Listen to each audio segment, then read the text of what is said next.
ಮತ ಎಣಿಕೆ ಆದ್ಮೇಲೆ ಗೊತ್ತಾಗ್ತದೆ ಸ್ವಾತಂತ್ರ್ಯ ಬಂದ ನಂತರ ಕಾಂಗ್ರೆಸ್ಸೇತರ ಪಕ್ಷ ಭಾರತೀಯ ಜನತಾ ಪಾರ್ಟಿ ಎನ್ಡಿಎ ಕೂಟ ಇವತ್ತು ಸ್ಪಷ್ಟ ಬಹುಮತದೊಂದಿಗೆ ಕೇಂದ್ರದಲ್ಲಿ ಮತ್ತೊಮ್ಮೆ ಅಧಿಕಾರಕ್ಕೆ ಬರ್ತದೆ. ನರೇಂದ್ರ ಮೋದಿಜಿಯವರು 3ನೇ ಬಾರಿ ಪ್ರಧಾನಮಂತ್ರಿ ಆಗ್ತಾರೆ. ಯಾರು ಕೂಡ ತಡೆಯೋದಕ್ಕೆ ಸಾಧ್ಯ ಇಲ್ಲ, ಯಾರು ಕೂಡ ತಡೆಯೋದಕ್ಕೆ ಸಾಧ್ಯ ಇಲ್ಲ.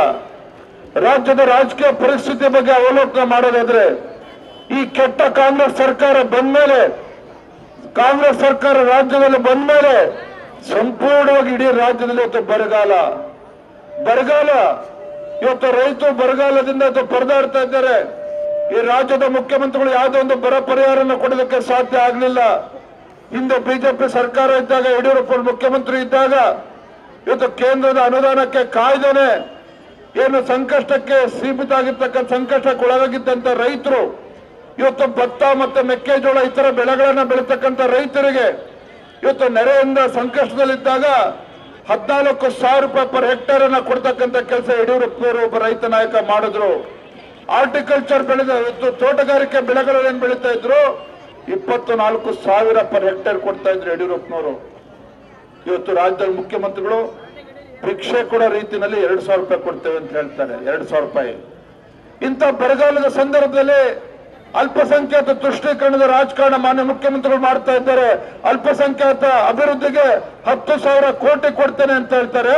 ಈ ನಾಡಿಗೆ 2 ತುತ್ತು ಅನ್ನವನ್ನ ಕೊಡ್ತಕ್ಕಂಥ ರೈತನಿಗೆ ಇವತ್ತು 4,500 ಕೋಟಿ ಇವತ್ತು ಕೊಡೋದಕ್ಕೆ ನಾಡಿನ ಮುಖ್ಯಮಂತ್ರಿಗಳು ಆಗ್ತಾ ಇಲ್ಲ. ಭಾರತೀಯ ಜನತಾ ಪಾರ್ಟಿ ಅಲ್ಪಸಂಖ್ಯಾತ ವಿರೋಧಿಗಳೆಲ್ಲ ಯಡಿಯೂರಪ್ಪ ಮುಖ್ಯಮಂತ್ರಿ ಇದ್ದಾಗ ಬೆಂಗಳೂರಿನಲ್ಲಿ 500 ಕೋಟಿಗೂ ಹೆಚ್ಚು ಅನುದಾನ ಕೊಟ್ಟು ಹಜ್ ಭವನ ಮಾಡಿದ್ರು. ಹಜ್ ಭವನಕ್ಕೆ ಅವಕಾಶನ ಮಾಡಿಕೊಟ್ರು.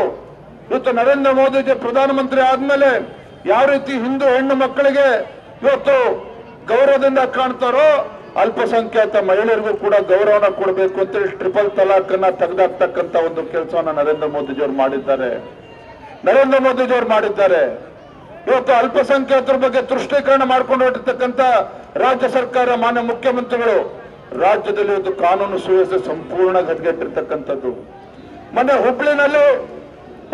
ಹುಬ್ಳಿನಲ್ಲಿ ಹಿಂದೂ ಯುವತಿ ಹತ್ಯೆ ಆಗ್ತದೆ ಮುಖ್ಯಮಂತ್ರಿಗಳು ಹೇಳಿಕೆ ಕೊಡ್ತಾರೆ. ಇವತ್ತು ವೈಯಕ್ತಿಕ ಕಾರಣಕ್ಕೆ ಆ ಹುಡುಗಿ ಆತ್ಮಹತ್ಯೆ ಇವತ್ತು ಮರ್ಡರ್ ಆಗಿದೆ ಅನ್ನೋ ಮಾತನ್ನ ಮುಖ್ಯಮಂತ್ರಿಗಳು ಹೇಳ್ತಾರೆ. ಇದು ದುರಂತ. ಇವತ್ತು ಈ ರಾಜ್ಯದಲ್ಲಿ ಹೆಣ್ಣುಮಕ್ಕಳಿಗೆ ಗೌರವ ಇಲ್ಲ, ಈ ರಾಜ್ಯದಲ್ಲಿ ಹೆಣ್ಣುಮಕ್ಕಳಿಗೆ ಸುರಕ್ಷತೆ ಇಲ್ಲ. ನನ್ನ ತಾಯಂದಿರು ಇವತ್ತು ಬೆಳಗ್ಗೆ ಅವ್ರ ಮಕ್ಕಳು ಹೆಣ್ಮಕ್ಳು ಇವತ್ತು ಆಫೀಸಿಗೆ ಕೆಲ್ಸಕ್ಕೆ ಹೋದ್ರೆ, ದೇವಸ್ಥಾನಕ್ಕೆ ಹೋದ್ರೆ, ಇವತ್ತು ಮಾರ್ಕೆಟ್ಗೆ ಹೋಗಿ ತರಕಾರಿ ತರಬೇಕು ಅಂತ ಹೋದ್ರೆ ವಾಪಸ್ ಸುರಕ್ಷಿತವಾಗಿ ನನ್ನ ಹೆಣ್ಮಕ್ಳು ಮನೆಗೆ ಬರ್ತಾರ? ಇದು ಯಕ್ಷ ಪ್ರಶ್ನೆ ಇವತ್ತು ತಾಯಂದ್ರಿಗೆ ಇವತ್ತು ಕಾಡ್ತಾ ಇರ್ತಕ್ಕಂಥದ್ದು.